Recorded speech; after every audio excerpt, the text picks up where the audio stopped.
네, 국회는 오는 16일 8월 국회 개회를 앞둔 가운데 세계 잼버리 대회 사태의 책임을 놓고 여야가 거센 공방을 이어가고 있습니다. 이동관 방송통신위원장 후보자 인사청문회도 이번 주 예정돼 있어 8월 국회 시작부터 치열한 격돌이 예상되고 있습니다. 국회로 가보겠습니다. 박기환 기자. 네, 국회입니다. 네, 8월 국회 산적한 현안들이 많은데요. 잼버리 사태가 최대 현안입니까? 네, 그렇습니다. 오는 16일부터 8월 국회가 개회합니다.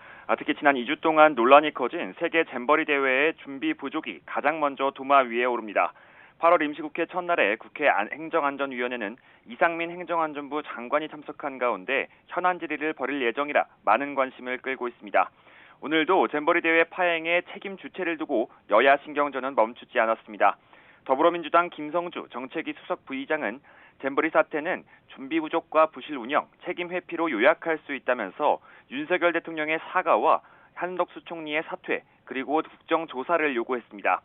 반면 국민의힘 유상범 대변인은 문재인 정부 5년 동안 부지 매립과 배수 등 기반시설 마련과 편의시설 준비를 제대로 하지 않아 파행이란 결과를 낳은 거라며 민주당이 책임을 미룬 채 선동으로 국익만 훼손하고 있다고 맞받아쳤습니다. 또 다른 뇌관은 오는 18일 열릴 이동관 방송통신위원장 후보자의 인사청문회입니다. 야당은 이 후보자가 MB 정권 시절 언론 탄압을 주도하고 아들의 학교폭력 의혹을 은폐하려 했다고 주장하고 있습니다. 반면 여당은 언론 탄압의 증거는 없다면서 학폭 의혹도 이미 합의하고 화해한 사건이라고 엄호에 나섰습니다. 이 후보자 내정 전부터 신경전이 거셌던 여야의 공방은 갈수록 거칠어질 것으로 예상됩니다. 네, 그리고 이번 주에 민주당 이재명 대표 검찰 출석도 예정이 돼 있는데 이 내용도 함께 알려주시죠. 네, 이재명 대표는 오는 17일 서울중앙지검에 출석합니다. 백현동 개발특혜 의혹 관련 사건으로 조사를 받는 건데 지난해 대선이 끝난 뒤 네 번째 검찰 출석입니다. 여기에 수사가 진행되고 있는 대북 송금 의혹 사건과 관련해서도 이 대표의 소환이 예상됩니다.